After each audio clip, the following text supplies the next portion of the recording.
Algo inusual ha estado ocurriendo en el desierto del Sáhara. En regiones que antes eran totalmente áridas, los científicos detectan ahora rastros de agua.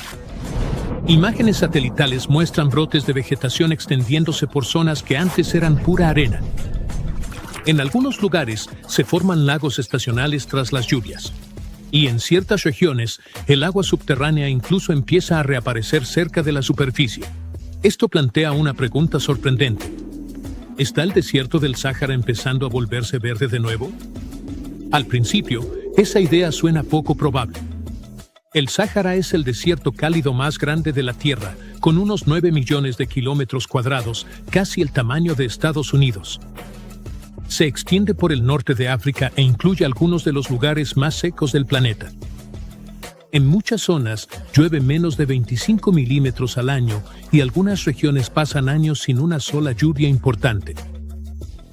Pero a pesar de estas condiciones extremas, el Sáhara no siempre ha sido un desierto. Hace miles de años, gran parte de esta región se veía completamente diferente. Durante el llamado periodo húmedo africano, que duró de hace 11.000 a 5.000 años, el Sáhara estaba cubierto de praderas, ríos y grandes lagos. Fósiles demuestran que animales como hipopótamos, cocodrilos e incluso humanos primitivos vivían en zonas que hoy son totalmente áridas. Entonces, ¿qué cambió? El factor principal son los ciclos orbitales de la Tierra. Pequeñas variaciones en la inclinación y el bamboleo del planeta afectan cómo se distribuye la luz solar en las distintas regiones. Hace unos 5.000 años, estos cambios debilitaron el sistema de monzones africanos, reduciendo las lluvias en el norte de África. Con el tiempo, la vegetación murió, el suelo se secó y el Sáhara se convirtió en el desierto que conocemos hoy. Pero el sistema climático que creó el Sáhara no es algo inamovible. Y en décadas recientes, los científicos han empezado a observar señales de cambio. Datos satelitales de los últimos 30 a 40 años muestran que partes del Sáhara, sobre todo al sur en el Sahel, han tenido más lluvias. En algunas zonas la lluvia subió del 10 al 30% comparado con las graves sequías de los años 70 y 80. Este aumento de las lluvias ha tenido efectos visibles. La vegetación se ha extendido por partes del Sahel, con pastos y arbustos volviendo a zonas que antes estaban yermas. Investigadores que usan imágenes satelitales han rastreado una tendencia de reverdecimiento en gran parte del norte de África. En algunos casos, se han formado lagos temporales en cuencas bajas del desierto tras fuertes lluvias. Estos lagos pueden durar solo semanas o meses, pero indican que el agua es más accesible en regiones que antes eran extremadamente áridas. Otro factor importante es el agua subterránea. Bajo el Sáhara yace una de las mayores reservas de agua subterránea del mundo, el sistema acuífero de arenisca de Nubia. Este acuífero contiene vastas cantidades de agua fósil acumulada hace miles de años, cuando la región era mucho más húmeda. En ciertas áreas, cambios en las lluvias y el suelo pueden permitir que parte de esta agua subterránea suba a la superficie. Aunque esto no significa que se cree agua nueva, puede hacer que la existente sea más accesible en regiones localizadas. Sin embargo, la situación es compleja. No todas las partes del Sáhara se están volviendo más verdes. Mientras unas áreas muestran más lluvias, otras siguen muy secas o incluso sufren temperaturas y tasas de evaporación más altas. Modelos climáticos sugieren que el calentamiento global podría intensificar los patrones climáticos, causando lluvias torrenciales y sequías largas. Esto significa que el Sáhara no se está volviendo verde de manera uniforme. En cambio, se está volviendo más variable. Algunas regiones verán más vegetación y agua estacional, mientras otras seguirán enfrentando condiciones desérticas. También hay evidencia de que la actividad humana influye en estos cambios. La gestión de tierras, agricultura y reforestación en partes del Sahel han ayudado a estabilizar suelos y el crecimiento vegetal. Proyectos como la Gran Muralla Verde buscan restaurar tierras degradadas en África plantando árboles y mejorando el uso del suelo. Estos esfuerzos pueden mejorar la recuperación natural de la vegetación, sobre todo si se combinan con más lluvias. Pero los científicos son cautelosos al hacer predicciones a largo plazo. El período húmedo africano se desarrolló durante miles de años debido a cambios graduales en la órbita terrestre. Los cambios actuales en el Sáhara ocurren en plazos mucho más cortos y dependen de la variabilidad natural y del cambio climático humano. Algunos modelos climáticos sugieren que partes del norte de África podrían tener más lluvias en el futuro.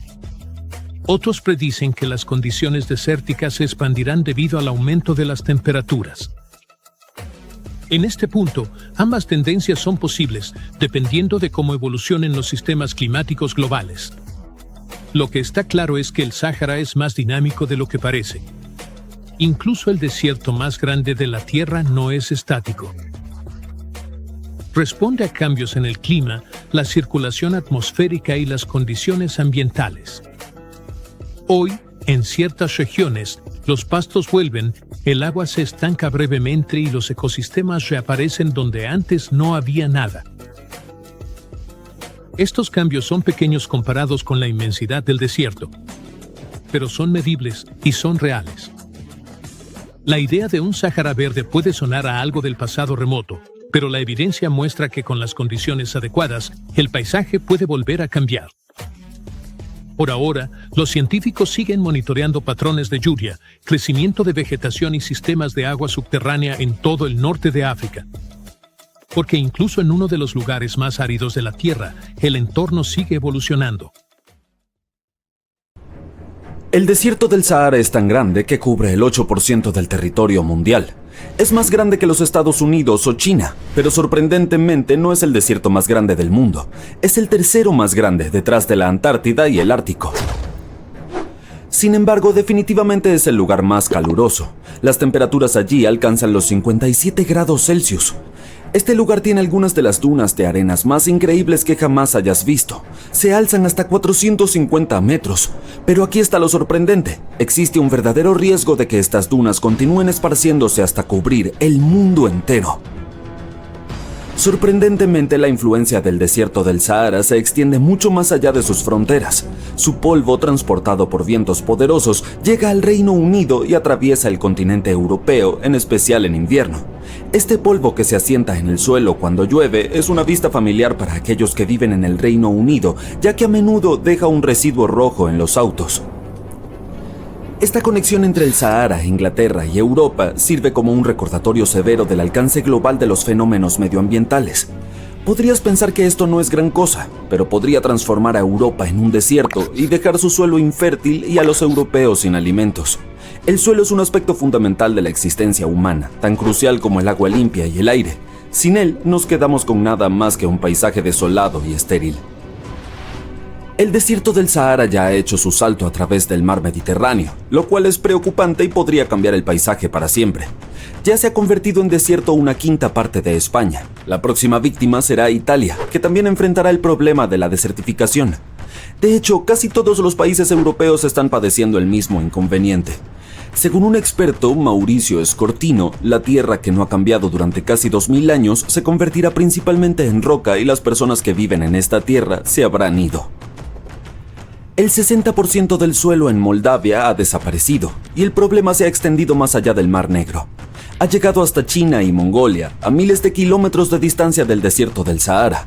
Todo esto provoca pérdidas de $400.000 millones al año. La amenaza es tan significativa que incluso la ONU ha reunido los recursos necesarios para resolver el problema lo más pronto posible. Italia está enviando ayuda a África para detener la expansión del Sahara. Si este proceso no se detiene en los próximos 10 años, millones se verán obligados a abandonar sus hogares. El desierto está creciendo cerca de 48 kilómetros por década. Haz los cálculos y verás cuánto tiempo tardará en cubrir Europa. Desde 1920, el Sahara ha aumentado cerca del 10%. Sin embargo, no toda la esperanza está perdida, ya que más de 172 países se han unido para poner fin a la desertificación del mundo. El Programa Mundial de Alimentos es un proyecto que busca traer de vuelta la tierra verde que alguna vez estuvo presente en el Sahara. Cuando les contaron a las personas que llamaban al Sahara su hogar lo que estaban a punto de hacer, estas básicamente se rieron en sus caras y dijeron que era imposible. Pero cuando tienes un objetivo específico en mente, lo imposible puede volverse posible. Si viajáramos alrededor de 5000 años atrás en el pasado, veríamos un hermoso bosque con densos árboles verdes y césped. El clima de África ha estado cambiando durante 21.000 años, desde una vegetación fantástica hasta desiertos inhabitables. Esto tiene que ver con la rotación de la Tierra y los monzones que traen agua a este seco continente. Pero con la ayuda de los científicos y algunos trucos ingeniosos, podemos traer de vuelta la vegetación y detener el avance del Sahara. El río Senegal sirve como frontera entre el desierto del Sahara, la ciudad de Senegal y Mauritania. Cuando miras esta área desde el espacio, puedes ver cómo el desierto se está expandiendo hacia Senegal porque casi no hay vegetación en las orillas del río. Los bosques pueden servir como una barrera e impedir que la arena se vuele y el desierto se expanda. Se está realizando un esfuerzo por crear una gran muralla verde y la forma en que lo están haciendo es realmente impresionante. No había crecido nada en el área actualmente restaurada durante más de 40 años, lo que hizo que los habitantes locales buscaran otros lugares para llamar hogar. La gente estaba emocionada cuando vio que la tierra podía ser restaurada. Estaban muy comprometidos y aprendieron a trabajar con el suelo y a cultivar alimentos. En este momento, más de 300 kilómetros cuadrados han sido restaurados y transformados en exuberante vegetación. La región del Sahel está en el punto de partida de la desertificación y es crucial establecer primero una pared verde en esa área. Crear este muro no es ciencia espacial, ya que solo requiere de unos pocos pasos simples. El suelo allí es horneado por el sol y es tan duro como un bloque de concreto. Si alguna vez has vertido agua sobre concreto, sabes que simplemente se aleja. No se queda en un solo sitio. Entonces tuvieron que crear medias lunas retentoras que contuvieran el agua y la hicieran disponible para las plantas. Cuando aprendas cómo funcionan estas medias lunas, podrías decir, ¿cómo no se les ocurrió antes? En realidad esta técnica es milenaria y en su momento fue implementada en el Sahel, pero se perdió con el tiempo. Cuando llueve, el agua se recoge en las medias lunas que están situadas un poco más bajas que el suelo, debajo de las líneas de contorno. Al observar un mapa topográfico, puedes ver estas líneas. Estas muestran la elevación del terreno y juegan un papel vital en la posición de las medias lunas. También existe una especie de banco al final de la forma que evita que el agua se desborde. Y en el medio hay plantas que se muestran felices porque tienen suficiente agua para prosperar. Además, es esencial cultivar plantas nativas que están acostumbradas a condiciones adversas como el sorgo y el mijo. Estas han sobrevivido allí durante miles de años y producen una buena cantidad de biomasa, lo que significa que la tierra en la que crecen puede ser rehabilitada más rápido y la gente tendrá alimento más pronto. El agua que ingresará a las medias lunas no se perderá, penetrará en el suelo y repondrá las aguas subterráneas. Esto garantizará que nunca se agotará el H2O del suelo y que las futuras generaciones tendrán agua utilizable. Esta brillante técnica de plantación no se limita a las medias lunas. Las personas también crean líneas y plantan varios vegetales como tomates. A continuación, hay lugares solo para árboles como limones o naranjas. Después de un largo y caluroso día, nada es mejor que una limonada fría recién hecha. Los árboles también protegerán el suelo y con algo de suerte habrá un nuevo bosque en el desierto del Sahara. El objetivo es replicar la dinámica forestal. Comenzar con pequeñas plantas y expandirse gradualmente a plantas más grandes que son más útiles que las diminutas. El propósito es plantar más de 10.000 árboles. En este momento muchas personas están dejando el Sahara después de la temporada de lluvias, yendo a las ciudades o abandonando África por completo. En esta época del año los pueblos parecen ciudades fantasma. Solo se pueden encontrar animales allí. La mayoría de las personas se han ido. Quiero decir, ¿quién podría culparlas? Nadie quiere vivir en la arena donde nada crece. Por suerte, con toda esta nueva antigua tecnología que se ha desarrollado, muchas personas están regresando lentamente pero con seguridad a sus tierras y comenzando a trabajar en la agricultura. Lo mejor es que no hay inviernos brutales, por lo que las plantas crecen 12 meses al año y las personas siempre pueden tener comida. La gente se está volviendo más social porque ahora todos permanecen en sus aldeas y no viajan mucho. Si este proyecto resulta, África se salvará y el mundo no se convertirá en un desierto gigante. Algo extraño está pasando en el desierto de Egipto. Enormes círculos verdes y misteriosos están apareciendo por todas partes, cientos de ellos. Y además, hay docenas de canales y caminos que se conectan a algo que parece un río. Pero no es exactamente eso. Este es el ambicioso proyecto Nuevo Delta y tiene un objetivo controversial: inundar el desierto. Es fácil entender por qué. Más del 90% de Egipto es desierto, kilómetros y kilómetros de dunas de arena y tierra seca bajo un calor abrasador. Casi nada puede crecer ahí. Así que hoy, básicamente solo hay dos zonas donde Egipto puede producir grandes cantidades de alimento: el Valle del Nilo y el Delta del Nilo. Juntos, cubren apenas el 5% del territorio, pero sus cultivos alimentan a cerca del 99% de los egipcios. Y eso se está volviendo un problema serio, porque la población de Egipto sigue creciendo. Para 2050, se estima que su población crecerá unos 40 millones de personas, llegando a casi 160 millones. El Valle del Nilo y el Delta del Nilo simplemente no van a ser suficientes para cubrir esa demanda. ¿Ven el problema, verdad? La población crece, la gente necesita más comida, pero la mayor parte del país es desierto y no hay mucho espacio para nuevas granjas. Entonces, ¿qué pueden hacer? La solución fácil es la misma que usas cuando tu refrigerador está vacío. Pides comida a domicilio. Egipto hace lo mismo. Compran enormes cantidades de comida de otros países. Pero importar alimentos es caro y tardado. Así que necesitan crear más espacio para la agricultura. Y lo necesitan rápido. Ahí es donde entra el proyecto Nuevo Delta. Es un plan agrícola enorme que busca convertir partes del desierto en campos verdes. La idea es llevar agua y agricultura al oeste del Nilo, y si funciona, podría aumentar la tierra cultivable de Egipto en un 15%. Suena genial en papel, ¿no? Pero en la realidad, este plan viene con mucha controversia. Su idea es crear un río artificial justo en medio del desierto, de unos 112 kilómetros de largo. Para que funcione, están construyendo un montón de caminos y canales de apoyo. Y esos extraños círculos verdes que mencioné antes son sistemas de riego. Extraen agua de pozos o tuberías, luego giran lentamente y rocían agua en un gran círculo sobre los cultivos. Bueno, entonces tenemos este enorme río artificial que se está construyendo en medio del desierto. Pero, ¿de dónde va a salir toda esa agua? Pues viene de tres fuentes principales. La primera, y por mucho la más grande, es agua residual tratada. Toman el agua usada, la que se va por los lavabos y los baños de nuestras casas, por ejemplo, y la limpian para que se pueda usar de nuevo de forma segura.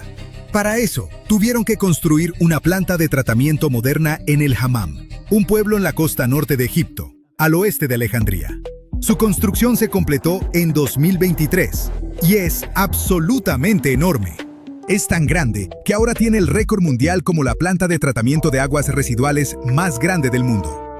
Limpia una cantidad enorme de agua cada día, suficiente para llenar unas 3.000 albercas olímpicas. Y la mayor parte de esa agua se destina directamente a la agricultura. La segunda fuente de agua viene del Nilo. Básicamente, están tomando agua del río más famoso de Egipto, enviándola por canales enormes y llevándola hasta lo profundo del desierto, a este nuevo río artificial. Finalmente, la tercera fuente es agua fósil subterránea profunda. En otras palabras, es agua que está muy debajo del desierto. Ahí abajo hay algo llamado el acuífero de arenisca de Nubia. Básicamente, una enorme reserva subterránea de agua atrapada durante miles de años. Y aquí es donde empieza la controversia. Es cierto que hay mucha agua bajo el desierto occidental, pero es limitada. Como es agua fósil, o sea, es tan antigua que no se repone. Una vez que la extraes, no se va a rellenar pronto, no en nuestra vida. Y probablemente tampoco en muchas generaciones. Además, mientras más profundo perforas, más salada se puede poner el agua, y eso no nos conviene. Verán, a la mayoría de los cultivos no les gusta la sal. Si el agua es muy salada, las plantas crecen más lento, dan cosechas más pequeñas o se secan.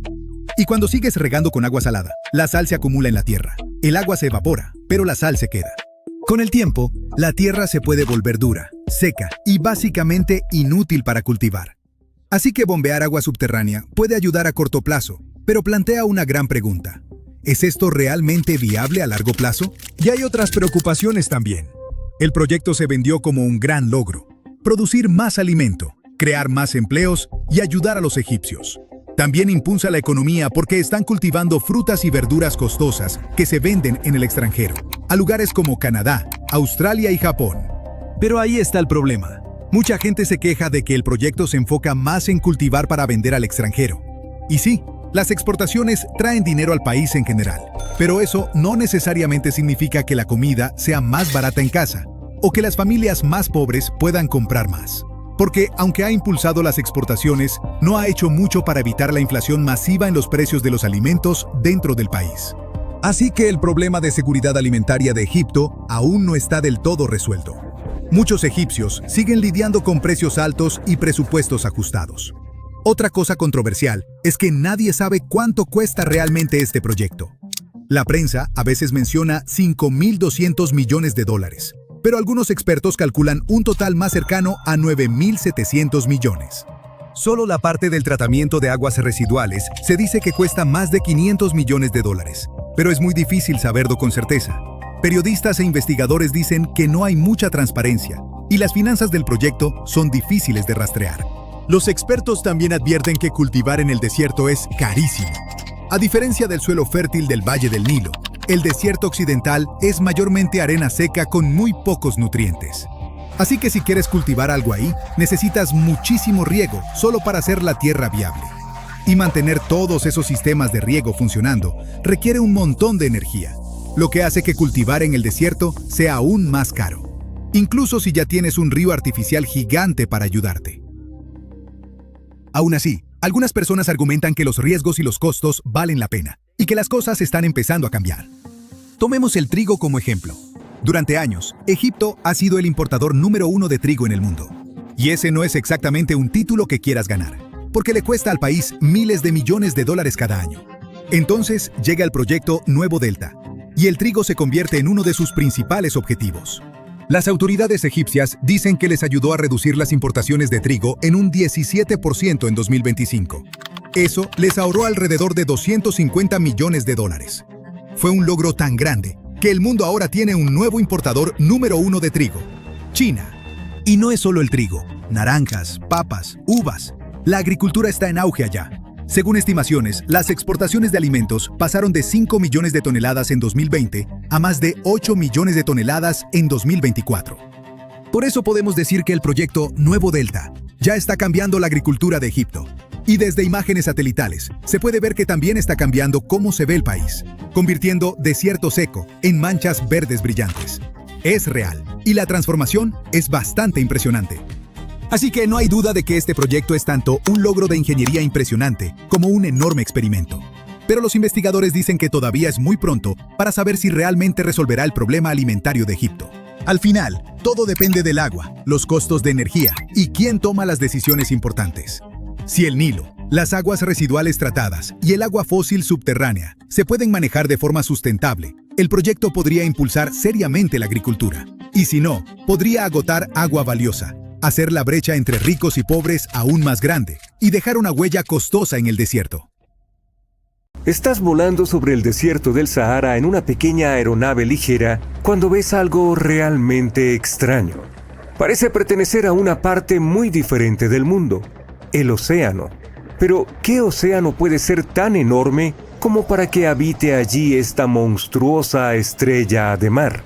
Desciendes y te das cuenta de que no es una estrella de mar sino una duna imponente con una forma bastante especial. Y no está sola.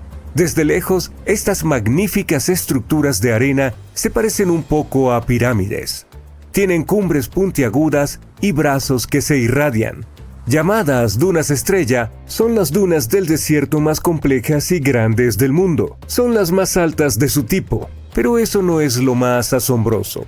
Los investigadores han encontrado formaciones similares en Marte e incluso en uno de los satélites de Saturno, Titán. Las dunas estrella no son súper raras, pero son especialmente frecuentes en el sureste de Marruecos, cerca de la frontera con Argelia. Ahí es donde estás volando en este momento y la impresionante duna que estás admirando es Lala Lajia, probablemente la más famosa de todas, un gigante de 100 metros de altura. Los científicos creen que se formó en menos de 1000 años. ¿Qué tal si investigas un poco sobre estas formaciones tan curiosas? Allí veo un lugar para aterrizar. Las dunas estrella obtuvieron su nombre debido a sus formas con múltiples brazos. Se forman en áreas donde los vientos cambian de dirección a lo largo del año. Sin embargo, aunque puedes encontrarlas en diferentes lugares de nuestro planeta, solo hay una confirmada en el registro rocoso, el registro colectivo del desarrollo de la Tierra reflejado en rocas preservadas. La duna estrella en cuestión se encuentra en Escocia y es antigua, de hace aproximadamente 250 millones de años. Eso es todo lo que sabemos sobre las dunas estrella, súper antiguas, probablemente porque no sabemos qué buscar para identificarlas. Otro problema, las dunas estrella a menudo se forman en lugares remotos, lo que las hace extremadamente difíciles de estudiar. Imagina llegar al asentamiento más cercano, luego de alguna manera viajar quién sabe cuántos kilómetros hasta la duna misma y luego subir a través de varios cientos de metros de arena cambiante. Yo paso, pero tú puedes ir porque ya has aterrizado y la duna está justo frente a ti. Te encuentras en un campo de dunas llamado Earl Chevy.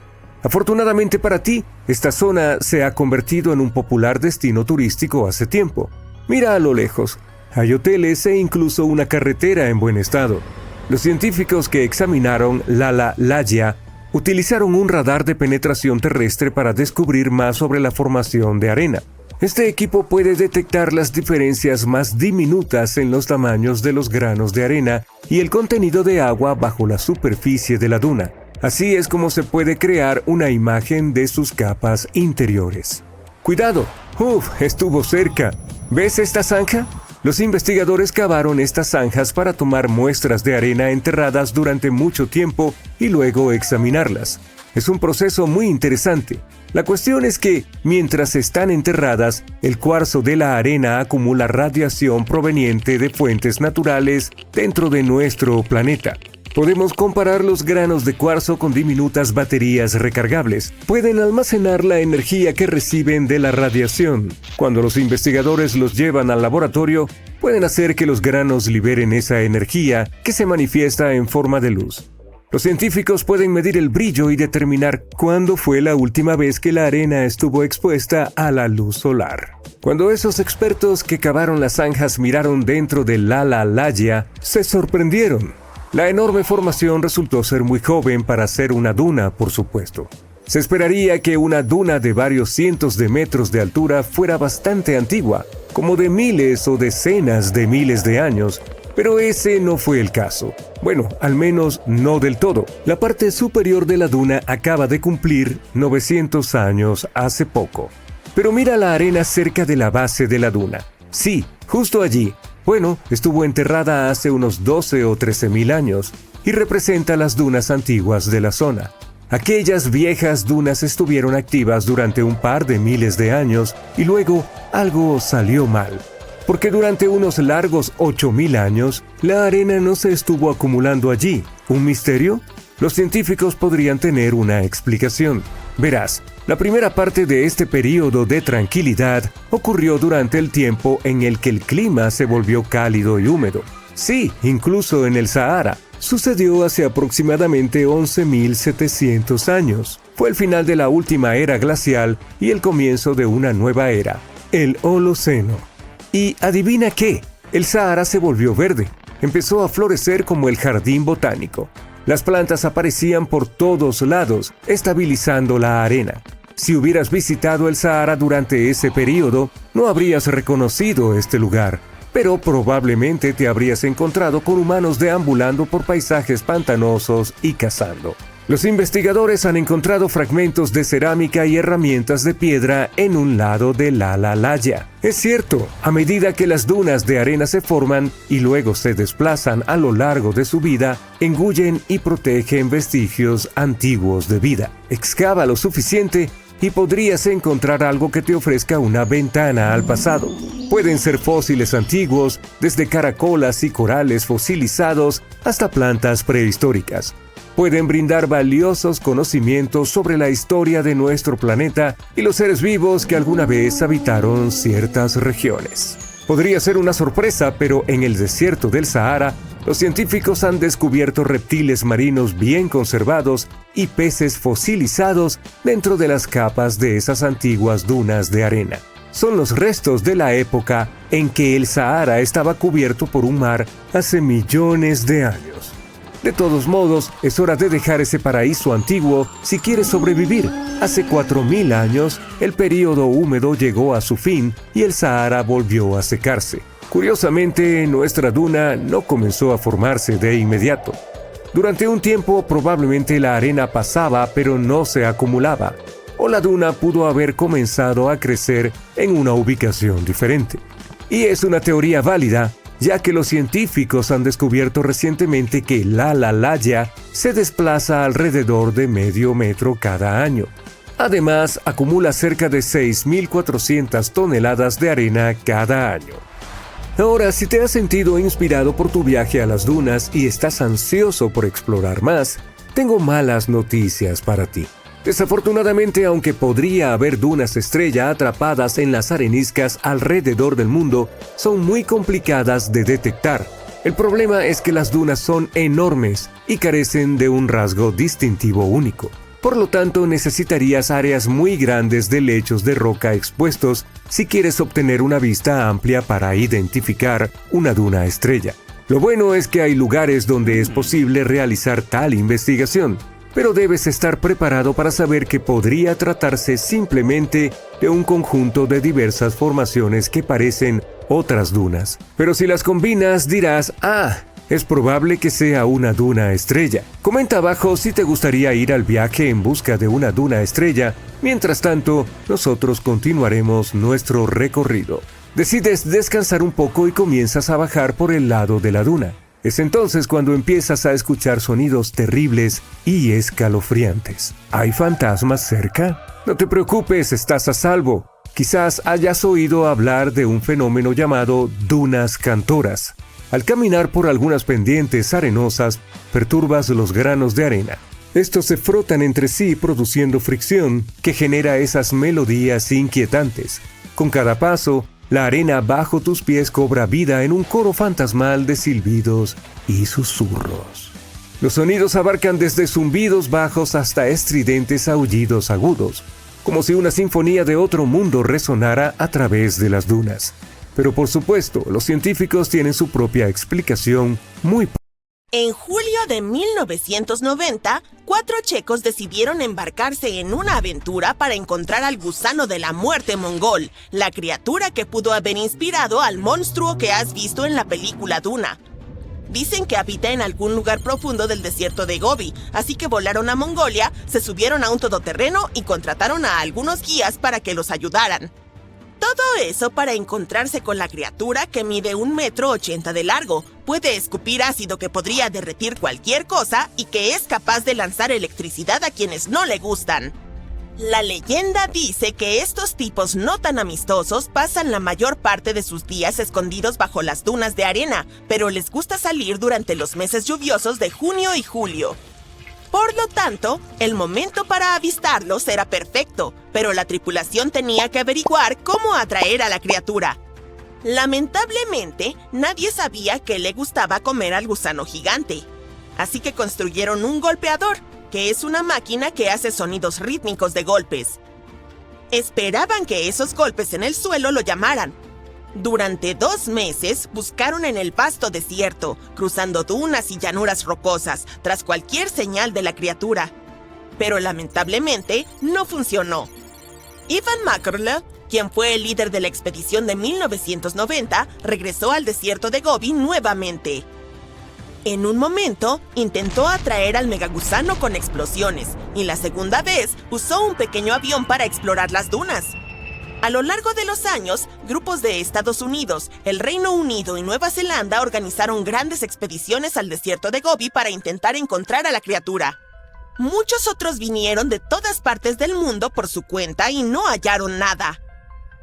Las personas de Occidente oyeron hablar por primera vez del megagusano del desierto de Gobi gracias al paleontólogo estadounidense Roy Chapman Andrews. Este valiente hombre probablemente fue la inspiración para Indiana Jones. En 1926, escribió sobre la criatura en su libro Tras las huellas del hombre más antiguo. En una reunión con líderes mongoles, Andrews escuchó descripciones detalladas del animal, aunque ninguno de ellos lo había visto personalmente. Uno de ellos lo describió como parecido a una salchicha, de unos 60 centímetros de largo, sin cabeza ni patas. Según él, el gusano era tan venenoso que solo tocarlo podía matarte y vivía en las partes más solitarias del desierto de Gobi. Andrews no creía que la criatura fuera real, pero compartió estas historias de nuevo en otro libro, La nueva conquista de Asia Central. En mayo de 2005, 4 amigos de Gran Bretaña que se dedican a buscar monstruos profesionalmente decidieron probar suerte. Hicieron dibujos del gusano y contrataron a unas personas para que repartieran volantes por todo el desierto de Gobi. Estos volantes ofrecían una recompensa a quien pudiera dar información sobre el gusano o incluso llevarles un espécimen. Pensaron que los sonidos fuertes que otros exploradores habían probado asustarían a la bestia. Alguien les dijo que le gustan las condiciones húmedas. Entonces, idearon un plan para bloquear las corrientes de agua y crear áreas húmedas que atrajeran al gusano. Su plan no funcionó porque era demasiado complicado construir diques en el desierto. Terminaron usando pequeñas trampas, pero no encontraron ninguna prueba de que el gusano existiera. Sin embargo, conocieron a algunos lugareños que compartieron interesantes historias acerca de criaturas extrañas que habían visto durante más de 70 años. A lo largo de los años, las historias sobre el monstruo se han difundido por todo el mundo. En algunas de ellas, mide solo 30 centímetros de largo. En otras, es tan grande como un humano. Es blanco grisáceo o escamoso y marrón, o quizás carnoso y rojo brillante. Alguien dijo que se asemejaba a una serpiente, o tal vez a una oruga, o incluso podría tener alas y ser capaz de volar.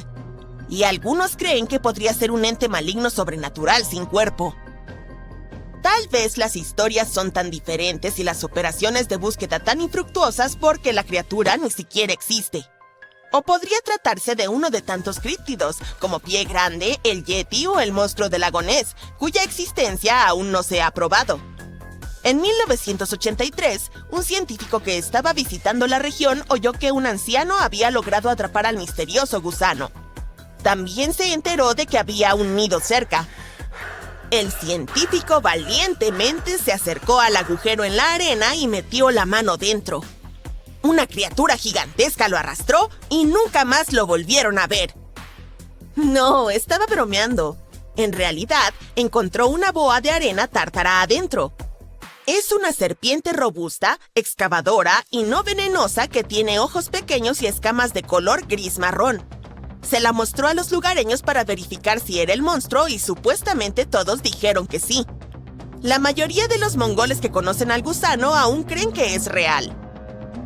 Aunque la gente llama a nuestro supuesto monstruo un gusano, es solo lo que suena en la traducción al inglés, es decir, worm.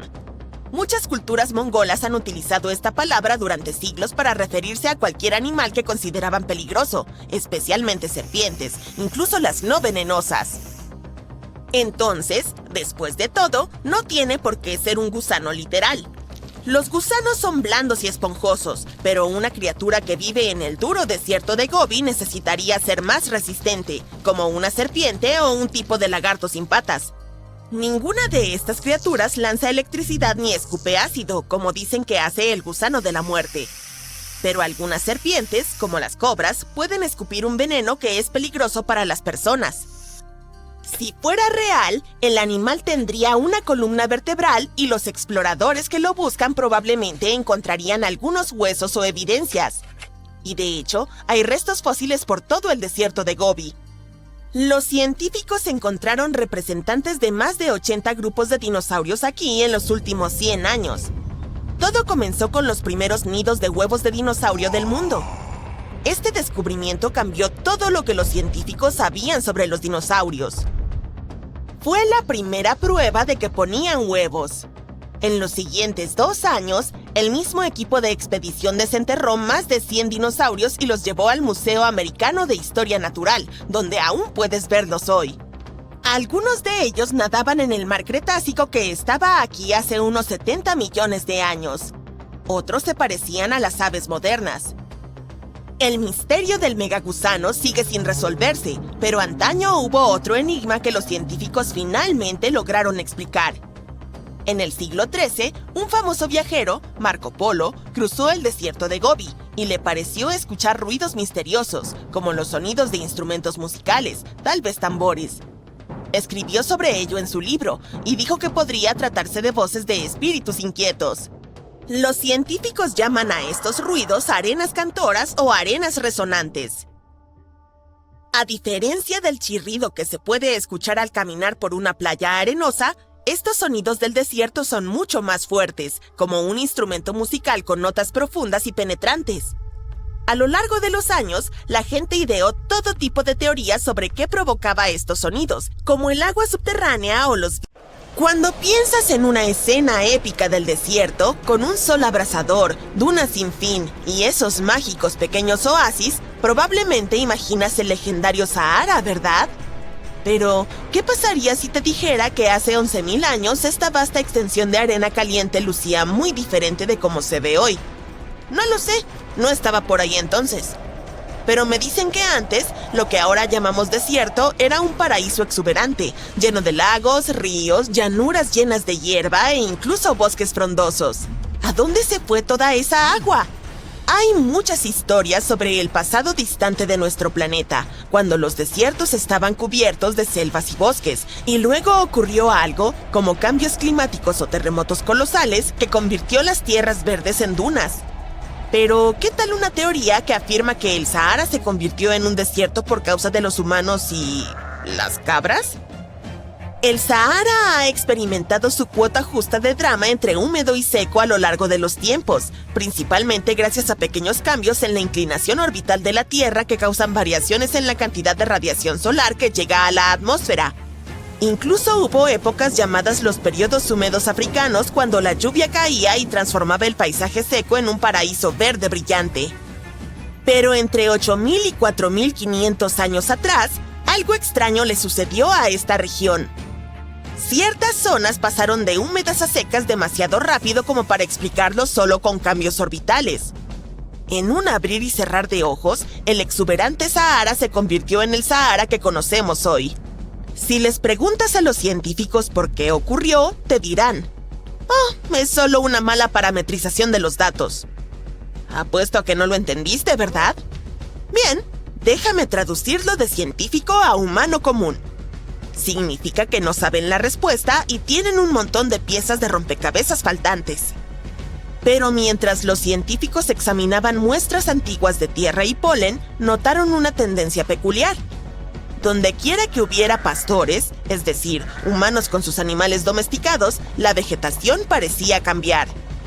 Era como si cada vez que los humanos y sus amigos peludos vagaban por el verdor, lo transformaban en matorrales y desiertos poco después. ¡Ups! Sí, es probable que al sobrepastorear, los humanos estuvieran quitando humedad de la atmósfera, ya que las plantas liberan humedad, lo que ayuda a formar nubes, haciendo que el clima fuera más soleado y acelerando el fin del ambiente húmedo. Además, es posible que nuestros antepasados se sintieran demasiado cómodos usando el fuego para el manejo de la tierra, lo que aceleró aún más la desertificación. De todos modos, los científicos están seguros de que este verde Sahara con el tiempo se habría convertido de nuevo en desierto, incluso si los humanos no hubieran aparecido, gracias a los ritmos naturales de la Tierra. Así que no hay necesidad de culpar de este cambio abrupto solo a los humanos. Podría simplemente tratarse de la naturaleza y sus ciclos de vegetación y polvo que se retroalimentan. Es difícil determinar qué causó estos cambios, ya que todo está interconectado. Durante el último periodo húmedo, el Sahara estaba lleno de cazadores-recolectores. A medida que el clima se volvió un poco más seco, comenzaron a pastorear animales para alimentarse. El clima empujó a la gente a criar ganado. También es posible que el pastoreo haya acelerado la degradación del paisaje. Entonces, ¿qué fue primero? ¿El huevo o la gallina? O en este caso, ¿el humano o la vaca? Es difícil decirlo con la evidencia que tenemos ahora. Hoy en día, se puede decir con seguridad que el agua ya no es un gran problema en el Sahara, aunque sigue siendo un inmenso desierto y los tiempos de exuberantes bosques quedaron en el pasado. Pero la tecnología nos salva. Por ejemplo, el sistema acuífero de arenisca de Nubia, el mayor depósito de agua subterránea del planeta.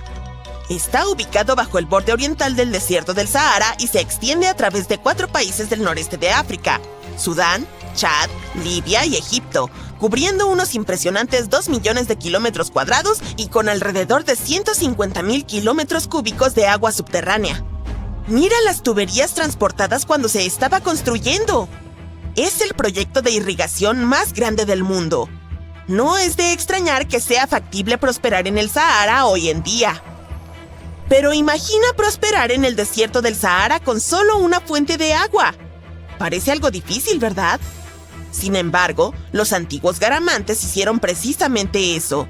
Sobrevivieron e incluso vivieron durante casi 1000 años sin monzones ni ríos que fluyeran hacia su paraíso desértico. Estas personas inteligentes fueron los pioneros de la vida urbana en las arenas, y ni siquiera los romanos pudieron evitar notar su genialidad. Mientras muchos pensaban que solo eran salvajes del desierto, los garamantes estaban ocupados construyendo un imperio en uno de los climas más duros de la Tierra. ¿Pero cómo lo hicieron?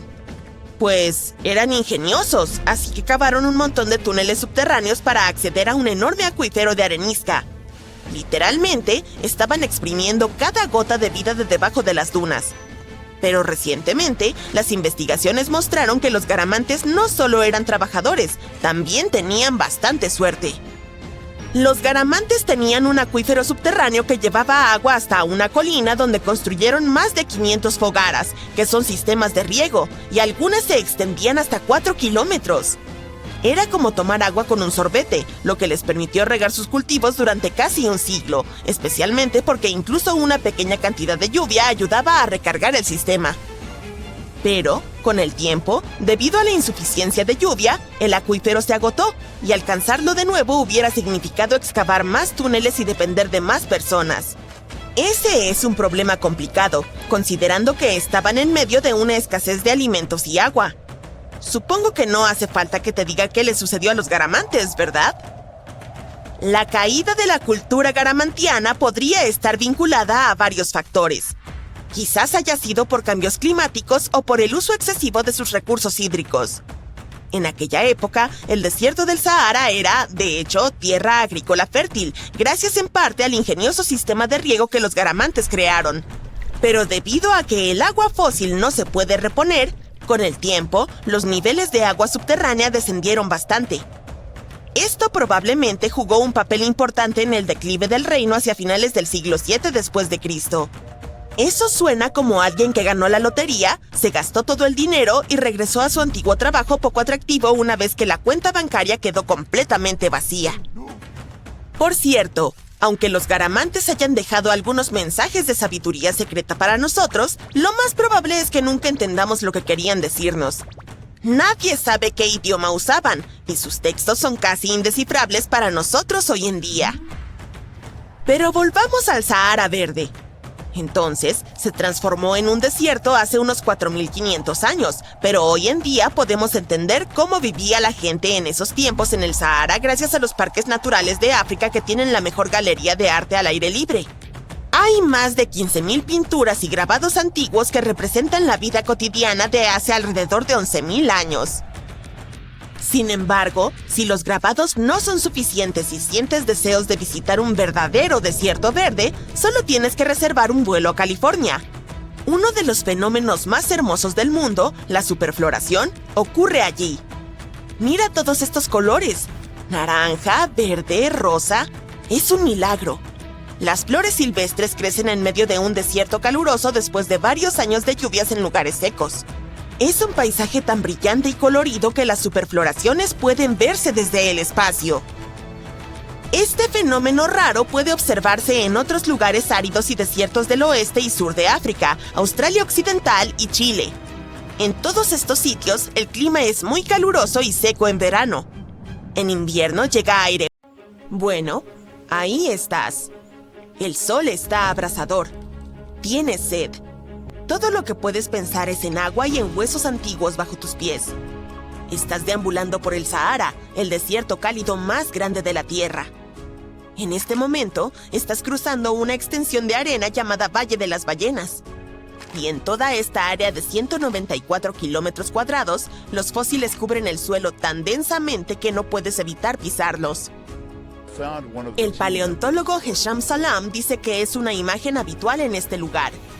Los huesos sobresalen directamente de los acantilados, como si te invitaran a que los examines.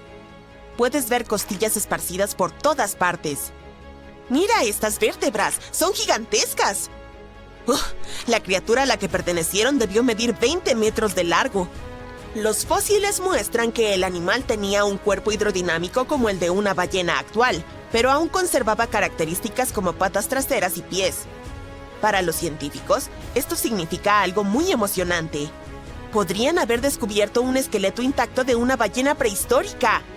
Era un animal que vivía en esta zona cuando Egipto estaba bajo el agua. Verás, hoy en día, el Valle de las Ballenas es el cementerio de ballenas antiguas más grande del mundo. Probablemente te estés preguntando qué están haciendo los animales marinos en un desierto a más de 160 kilómetros de la costa más cercana. Bueno, hace millones de años, este terreno estaba en el fondo de un enorme océano llamado el Mar de Tetis, que se extendía desde Europa hasta India. Cuando los niveles del mar bajaron, el océano dejó atrás un lecho marino cubierto de fósiles. Y ahora, los fósiles de algunas de las primeras ballenas conocidas descansan aquí, lo que ofrece a los investigadores una visión de cómo pudieron evolucionar las gigantescas ballenas oceánicas actuales. Los fósiles son sumamente detallados, incluso con parte del contenido estomacal todavía intacto. Los científicos también han encontrado fósiles de antiguos tiburones, cocodrilos y tortugas que ayudan a reconstruir cómo lucía este mundo marino hace millones de años. Los primeros huesos de ballena fueron descubiertos en 1902, pero no fue hasta la década de 1980 cuando realmente se comenzó a explorar el área, recién cuando el acceso a esta zona mejoró. Lamentablemente, algunos fósiles fueron llevados por coleccionistas antes de que el sitio se convirtiera en un área protegida. La mayoría de los fósiles se encuentran justo bajo la superficie, revelados por la erosión. El Valle de las Ballenas nos ofrece una asombrosa visión de millones de años de vida marina costera antigua. Pero sigamos adelante.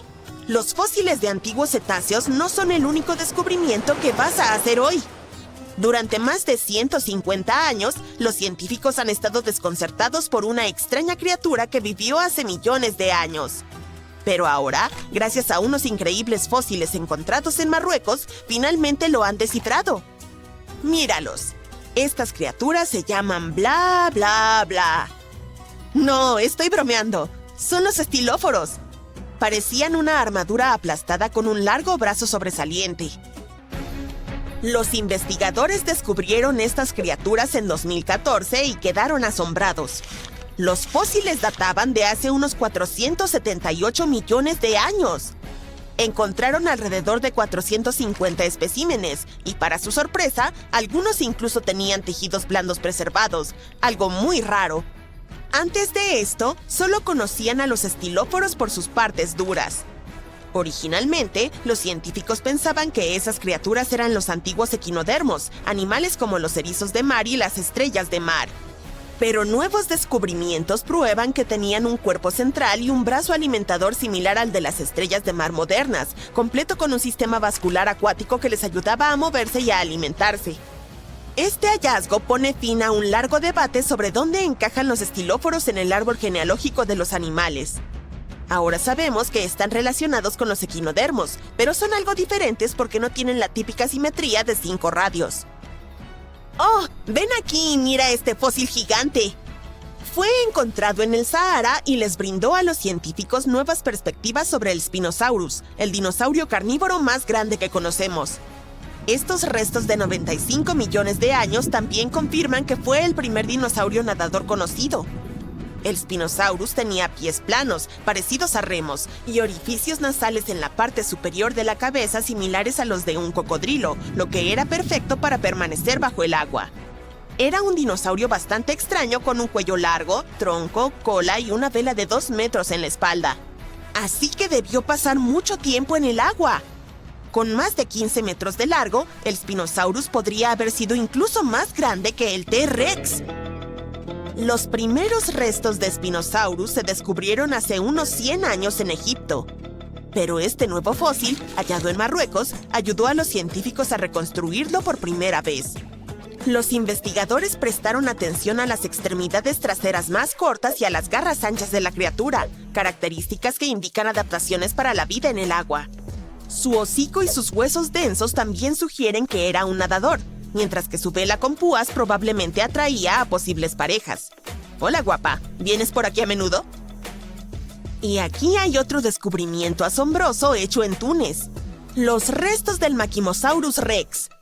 Hasta ahora, se cree que es el cocodrilo más grande conocido. Este antiguo cocodrilo medía unos 10 metros de largo y pesaba alrededor de 3.000 kilogramos. Era un depredador superior hace unos 130 millones de años y su cráneo medía más de 1,5 metros de largo. Este hallazgo es muy importante porque demuestra que estos cocodrilos permanecieron más tiempo del que pensábamos.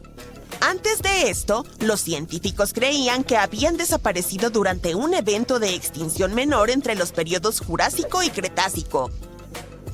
Bien, regresemos al hecho de que el Sahara estuvo alguna vez bajo el agua y que algunas de las criaturas marinas más grandes de todos los tiempos vivieron allí. Un estudio publicado en el Bulletin of the American Museum of Natural History habla sobre un cuerpo de agua antiguo llamado Estrecho Transsahariano, que existió entre 100 y 50 millones de años atrás y que cubría partes del África Occidental. Los científicos pasaron 2 décadas tratando de recrear este mundo submarino prehistórico. Descubrieron que era cálido y poco profundo, hogar de criaturas bastante aterradoras, incluyendo bagres de 1,5 metros y serpientes marinas de 12 metros de largo. ¡Ay! La vía marítima estuvo aislada de los océanos más grandes durante largos periodos, lo cual pudo haber ayudado a que estos depredadores crecieran más, ya que los recursos siempre estaban disponibles. Es un caso clásico de evolución en acción, que lleva a lo que los científicos llaman gigantismo en entornos aislados. Pero toda esa agua no desapareció sin dejar rastro. Bajo las arenas del Sahara, los científicos han descubierto un enorme lago antiguo, al que llamaron un megalago. Tiene sentido. Este lago se formó hace unos 250.000 años cuando el río Nilo inundó el este del Sahara. En su mayor tamaño, este lago cubría más de 100.000 kilómetros cuadrados. También han encontrado evidencia de un lago más pequeño, a 150 kilómetros al oeste del Nilo, a un nivel ligeramente inferior y que cubre 50.000 kilómetros cuadrados. Todo esto se suma a la creciente evidencia de que, en su momento, el norte de África tenía muchos lagos que podrían haber creado rutas de migración y que ayudaron a los primeros humanos a desplazarse por el continente. Ahora, en el Sahara, puedes encontrar no solo fósiles de animales extraños. En mayo de 2020, se descubrieron algunas rocas raras con cristales verdosos en una región arenosa del desierto del Sahara, en el sur de Argelia. Cuando los científicos las examinaron, descubrieron que estas rocas no eran de la Tierra. En realidad, eran fragmentos de un meteorito llamado Erkchech 002. Este meteorito es súper antiguo. Es la roca volcánica más vieja que se haya encontrado jamás. Se fundió hace eras en el ardiente corazón de un protoplaneta antiguo que ya no existe. Los investigadores han publicado recientemente un estudio en Nature Communications y revelaron que han analizado isótopos de plomo y uranio en el Erkchech 002 y han determinado que tiene más de 4.500 millones de años. Los veranos en el Medio Oriente se vuelven tan calurosos que cambian dramáticamente el paisaje y hacen que ciudades enteras resurjan del pasado. Esto fue lo que sucedió en 2018 cuando una ciudad construida por un imperio misterioso en el río Tigris finalmente fue liberada de su trampa de agua. Los arqueólogos corrieron allí, ya que no querían perder la rara oportunidad de excavar el sitio y aprender más sobre la historia del lugar. Ellos creen haber encontrado la ciudad de la Edad de Bronce Sakiku, fundada hace más de 3.000 años y completamente sumergida en los años 80 cuando se construyó una presa en su lugar. Solía ser un centro concurrido del Imperio Mitanni para las caravanas en la popular ruta comercial. Tenía agua, lo cual es una rareza en la zona y era una garantía de éxito. Sabemos muy poco sobre el una vez poderoso imperio, ya que los científicos no han encontrado ninguna crónica escrita en los sitios excavados. Por eso, los arqueólogos estaban emocionados al hallar todo un palacio destinado al gobernante. Varios años después, cuando la zona volvió a estar libre de agua, encontraron algunas fortificaciones para proteger la ciudad de los enemigos. El momento culminante de su expedición fue el hallazgo de un enorme almacén público para bienes de comercio y cosechas, montones de trigo y cebada, y metal y madera importados. El pan era el alimento básico y también les encantaban las grandes ollas de sopas y guisos de vegetales para el almuerzo. Cada hogar criaba ovejas, cabras, vacas y cerdos, por lo que tenían una fuente constante de leche y carne para ocasiones especiales. Todas las construcciones halladas hasta ahora fueron hechas con ladrillos moldeados de barro. Las paredes que estuvieron bajo el agua más de 40 años están tan bien conservadas que parece que hubieran sido sumergidas ayer. El Palacio Real se destaca porque es más grande que otras construcciones. Tiene paredes más gruesas e incluso pavimentos hechos de ladrillos de barro cocido que fueron sellados para ser impermeables. El rey debió haber tenido buenas relaciones con el emperador, del cual Sakiku dependía. Los comerciantes que vivían en la ciudad recolectaban vigas de madera y las llevaban a los almacenes. Las vigas llegaban por el río Tigris desde los bosques en las montañas al norte y al este de la Mesopotamia. Aquí venían los mercaderes para vender sus productos y luego cruzaban el Tigris en su camino hacia las tierras fronterizas. Sakiku prosperó como un centro de comercio durante unos 6 siglos hasta que fue golpeado por un potente terremoto en 1350. Los arqueólogos encontraron 5 vasijas de cerámica que contenían más de centenares de tablillas de arcilla hechas poco después del terremoto. Es casi un milagro que lograran sobrevivir bajo el agua durante décadas. Las personas que crearon esas piezas debieron haber tallado notas en arcilla mientras aún estaba húmeda. Escribían sobre cualquier tema, desde las cosechas recién almacenadas hasta notas para otros reinos. Luego dejaban que el mensaje se secara al sol. Los escribas incluso tenían que aprender un idioma diferente para que todos fuera de la ciudad pudieran leerlo. Los científicos creen que las tablillas que encontraron eran parte de un archivo privado. Esperan descifrar las notas para aprender más sobre la historia de Sakiku y todo el imperio después del terrible terremoto. El daño a los edificios fue tan enorme que fue imposible restaurar Sakiku a su antigua gloria, y si hubo algún sobreviviente, debió haber abandonado la ciudad. Varias décadas después, los asirios, que también vivían en la Mesopotamia, se asentaron aquí. Construyeron sus casas sobre las ruinas de la ciudad abandonada y usaron las estructuras que pudieron encontrar de los residentes anteriores como paredes exteriores. Pero solo se quedaron aquí durante 50 años y luego decidieron construir una nueva capital en un suelo más fértil para obtener ganancias de la agricultura. Los arqueólogos que trabajaban en Sakiku tuvieron que detener las excavaciones cuando los niveles de agua volvieron a subir y cubrieron la ciudad. Sellaron las ruinas con láminas de plástico ajustadas y colocaron piedras y grava encima. Esperan que esto ayude a proteger el valioso sitio de la erosión del agua para evitar que desaparezca por completo. Son conscientes de la importancia del agua del embalse para la región, pero si vuelve a retroceder, dicen que continuarán con las excavaciones. Había una comunidad próspera en lo que hoy es el desierto de Taklamakan en China hace aproximadamente 1600 años. Vivía a lo largo del río Nilla, que atravesaba el desierto por kilómetros y obtenía su agua del deshielo de las montañas. Después de 3 años de trabajo en la zona, arqueólogos y científicos lograron desenterrar 8 tumbas en el desierto. Gracias al calor, las ropas y los artefactos estaban casi como nuevos. Las personas que usaron esas prendas debieron haber vivido en la antigua ciudad de Nilla. Nilla fue parte de un próspero reino en el corazón de la Ruta de la Seda y tenía una población de más de 3000 personas. Luego las arenas del desierto se descontrolaron y se tragaron la ciudad por completo. Los arqueólogos recién encontraron las ruinas de Nilla a principios del siglo XX. Científicos de diferentes países han intentado resolver sus misterios. Se cree que las tumbas descubiertas a finales del siglo XX pertenecían a personas adineradas. Había algunos artículos costosos en su interior. Una aljaba y un arco, puntas de flecha de metal, pendientes de oro y un collar de cuentas de vidrio, una caja de laca con un peine, maquillaje y un costurero en una de las tumbas. También había seda de la mejor calidad, e incluso los colores brillantes como el verde y el amarillo no se habían desvanecido. La tela también tenía caracteres chinos con citas de libros históricos, lo que ayudó a los científicos a identificar el período en el que fue hecha. Posteriormente, los arqueólogos también encontraron un gran sitio habitacional y 3 edificios en ruinas. Tal vez llevará muchos años más comprender por qué la ciudad cayó y qué les pasó a sus habitantes. Arqueólogos saudíes y franceses se reunieron cerca del Riad, la capital saudí, y encontraron un asentamiento antiguo que data de hace 8000 años. Los científicos utilizaron todo tipo de tecnología avanzada como escaneo láser, drones y fotografía aérea para desenterrar esta joya del período neolítico. Descubrieron el asentamiento en un punto arqueológico local. Entre los tesoros que desenterraron se encontraron un templo de piedra, restos de un altar y más de 2000 tumbas.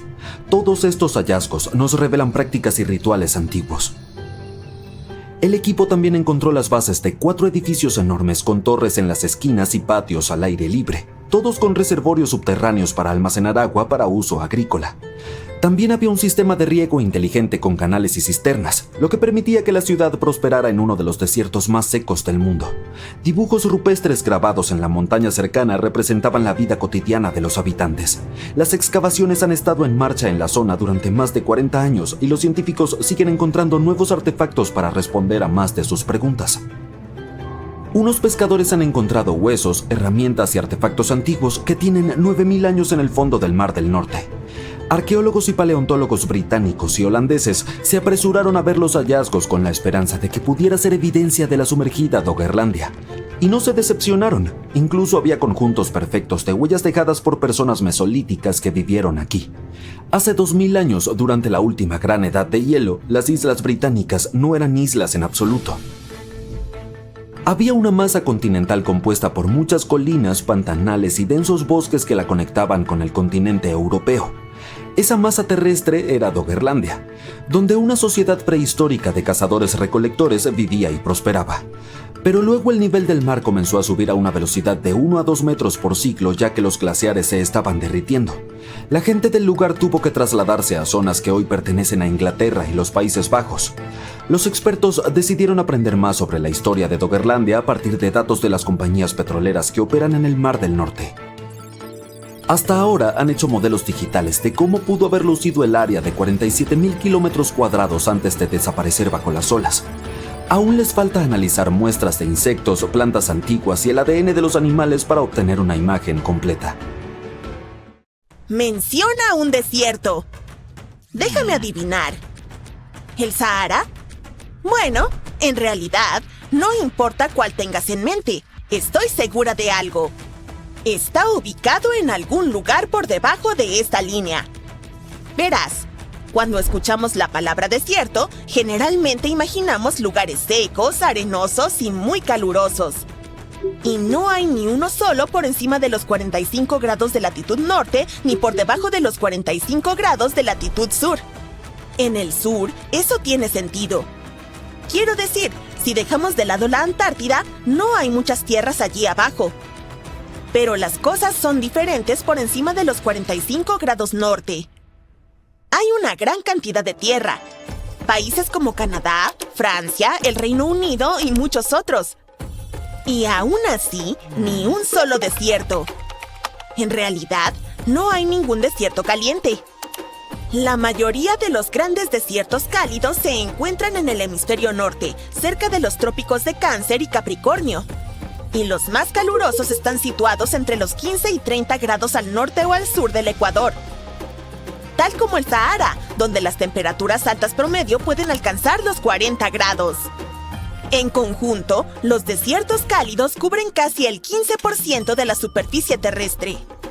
Pero si nuestro planeta está lleno de desiertos, ¿por qué no aparece ni uno solo por encima de esta línea? Me refiero a los 45 grados de latitud norte. Vamos a explicarlo. Dividamos la Tierra en 5 zonas principales. Las regiones polares se encuentran en ambos extremos, norte y sur. Aquí mismo tenemos las 2 zonas templadas. Y finalmente, justo en el centro del globo, está la zona tropical. Bien, la línea de la que estamos hablando se encuentra en la zona templada, en un área más fría. Porque cuanto más te alejas del Ecuador, más frío se pone. De hecho, la temperatura media anual disminuye más de medio grado centígrado por cada grado de latitud que te mueves hacia el norte en el hemisferio norte. Y el clima frío es la principal razón por la que los desiertos cálidos no se forman por encima de esta línea. Resulta que, a medida que te alejas hacia el norte desde el Ecuador, los rayos del sol golpean la Tierra en un ángulo más inclinado. Eso distribuye la energía solar sobre un área más amplia, lo que significa que hay menos calor concentrado en un solo punto. Básicamente, estas regiones no se calientan tanto. Y es una de las razones por las que países como Finlandia son mucho más fríos que Colombia, por ejemplo. Otra razón por la que las temperaturas son más bajas en esta zona tiene que ver con algo llamado albedo. Este término se refiere a la cantidad de luz solar que una superficie refleja de vuelta.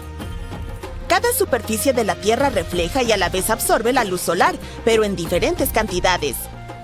Tenemos la nieve, por ejemplo. puede reflejar hasta un 90% de la luz solar que la golpea y solo absorbe alrededor del 10%. Eso es lo que le otorga a la nieve un albedo alto. Y es muy diferente con la arena, que tiene un albedo más bajo. En lugares como el desierto del Kalahari, en el sur de África, la situación es más o menos de 50 y 50. La mayor parte del año, el 50% de la luz solar se refleja allí y el otro 50% es absorbido. El calor absorbido por la arena es parte de la razón por la cual se calientan tanto los lugares secos como los desiertos. Me refiero a los desiertos calurosos. En pocas palabras, la arena absorbe más calor, mientras que la nieve refleja la mayoría. Esta es una de las razones por las cuales las áreas nevadas se mantienen mucho más frescas. Así que, cuanto más te acercas a las regiones polares, es más fácil que la luz solar se refleje en lugar de ser absorbida. Y eso ayuda a explicar por qué no hay desiertos cálidos en esas regiones. Además, tenemos patrones atmosféricos. Digamos que los patrones del aire cambian mucho una vez que sobrepasas esa línea de 45 grados. Esto se debe a que esta región está controlada por una franja de viento conocida como la célula de Ferrel.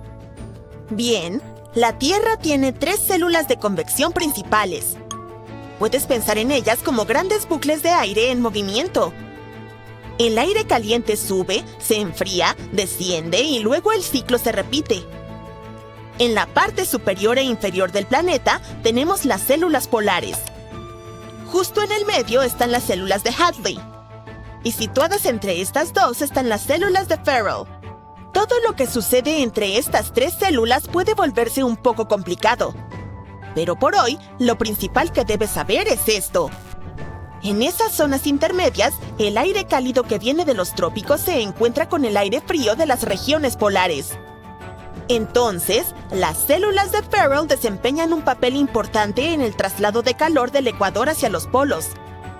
Este flujo de aire cálido ayuda a suavizar las diferencias de temperatura entre los trópicos y las regiones polares.